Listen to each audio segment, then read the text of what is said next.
Welcome to World Cinema Reviews. This is your host, Frank Devamp, and we're continuing the awesome list of my top 10 favorite Stephen King adaptations. If you guys saw my last video, was about the movie The Night Flyer. Now we're gonna talk about an older Stephen King film, which is not well known anymore. I heard like they're possibly making a remake or something like that. We're gonna talk about Cujo, and I know that not a lot of people like this film. So I'm gonna talk about a little bit about the actors and a little story before I start making, because it's gonna all make sense to you why I really like this film, and I think that it's really underrated. I think it should be, better viewed for so many reasons. But let's start with the beginning here. Made in 1983, directed by Lewis Teague. Starring the beautiful Dee Wallace. Dee Wallace, Scream Queen, all the way from The Howling. She's been in Critters, The Hill of Eyes. I mean, she's been in all kinds of, horror-related movies, and I always had a crush on her. She's awesome. We had Daniel Hugh Kelly and Danny Pintaro also starring in this movie, which basically tells the tale of a beautiful Saint Bernard that looks as cuddly, as gorgeous, gigantic dog that you just want to hug. Beethoven, right? From the Beethoven series. What happens if this dog goes mad, goes ill, and starts killing people? And the results are incredible to me, and I really enjoyed it. But before we dive into the plot and everything, let me tell you, a little bit of why maybe this film affected me a little bit more than perhaps the average viewer. My father, used to, we always have dogs, and I love dogs. I love animals. And one of our dogs that recently passed away, and Grandpa was giving away a dog that has given to him by somebody else. So Grandpa decided to give us a 2-year-old, a pit bull. The pit bull, has a bad reputation, bad mystique, but we didn't treat him that way. We welcomed him as a member of the family. But by the time he was 2 years old, it seems like in the houses that he's been treated more of a guard dog. So I was only like 10 years old. So he wasn't into really playing with me. If I forgot and left any toys in the yard, that dog will pulverize the toys. Yeah, I remember he killed my Superman action figure beyond recognition. And he pretty much hated on everybody that got near my fence. One day I made a stupid boo-boo where I remember Mom and Dad went out, and I was like 10, and they left. They left the keys on Grandma's house.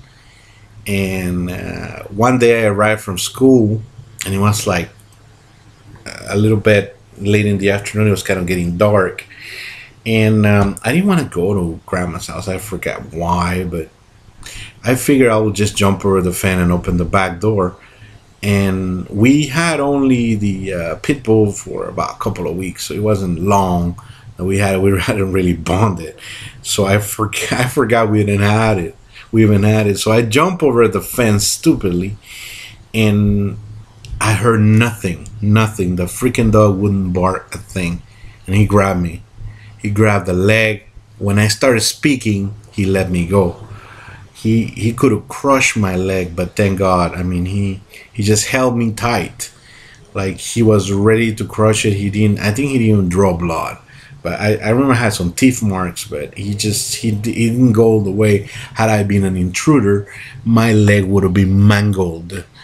And later on, when I grew up and moved to the Bay Area, San Francisco Bay Area, I remember there was a case where One, it was like this couple that owned this pit bull. They ordered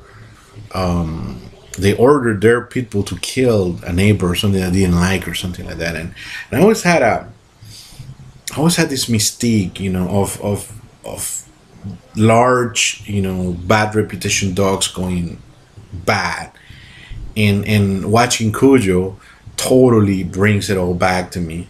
Like I'm always basically the story goes that this dog, um, like I said, it's an adorable dog, awesome dog with kids, but gets accidentally bit by a bat that's infected with rabies, and little by little the dog deteriorates.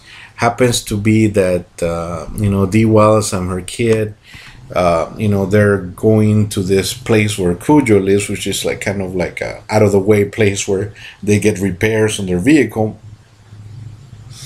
and they go there because their car is acting up, and unfortunately, through a series of circumstances, the car dies when they get to the mechanic place, and Cujo had already killed some people there, so they're kind of like, when they see this gigantic dog was driven mad, and basically, if you I don't know how medically accurate it is, but I heard it's rabies can really do a bad number on dogs, and on people too. It's contagious to humans, and it's deadly. There's no cure. So that's why there's, when you get bit, you have to get like a shot right away. Otherwise, you die if you get infected. So basically, the treatment is pretty brutal too. So the poor mom and her little kid get trapped inside a car that they can't start. There's no cell phone. We're in 1983, and they kind of like, and basically the movie is the mom and the little kid fighting for their life, trying not to get heat stroke or dehydrated, and the kid dies, or and basically, they have to get out of there, and the dog just goes madder and madder and worse, and it's real tension. Like I feel like I'm inside the car there with my kid trying to defend, and it's really the way that this movie works is just that it's just so vivid, so real. I mean, I see, the way that they did this dog and everything. It's just, it keeps you at the edge of my seat. I remember when I first saw this, and I couldn't take my eyes away from this movie. It's like, damn, this is what happens when an animal attacks, and a pet, out of all things, something you wouldn't expect, and it's just my dogs and stuff like this. I'm extremely careful to get them vaccinated, because I actually have fears that they could catch this thing. I think it's pretty much. I don't think this disease is around, many places, but other places in the world, when may still have. It may not be around the United States, but it's still around some places in the world, and but cases are rare and far between. But I wouldn't want my dog to catch it, and certainly I wouldn't want myself to get it. So yeah, it's just the fact that Dee Wells does an unbelievable, great story. She's kind of like, there's a backstory of her having an affair and not getting along with her husband, but the really, I mean, she is all redeeming herself by being so brave and fighting for her kid, and so real. I mean, it's just the reality of it, and the kid, that's awesome acting too. He looks helpless and he starts crying and he just goes. So yeah, man, it's terrifying, man. When you watch this movie, you feel that you are that person trying to defend your child inside that vehicle. That's how I felt, and that's why Cujo is my number 8. I mean, it's just the dog. I don't know how they got the dog to act like that, because I seen Saint Bernards, and they're usually the cuddliest, most beautiful dogs ever. They probably were just teasing him. I don't know how they show him a cat or something and piss him off. But it's just, and the makeup job they did on the dog is amazing, and the stunts, and it works. You just couldn't. I hope they don't remake it because it wouldn't work because of cell phones and GPS and all that stuff. I mean, if you get trapped, I mean, unless you're somewhere out in the mountains, but it will be.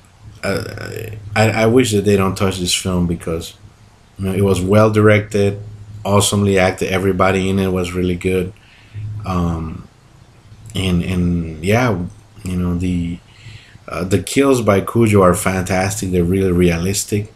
So yeah, there you go. So there you go. That's my number 8. Stay tuned as we count down to number 7 in the next video. Take it easy. Love your pet. Get him vaccinated. If then do all the necessary safety things to keep your pet safe. Please. If this movie has taught me something else, it's like keep your pets healthy. Take it easy. Good evening.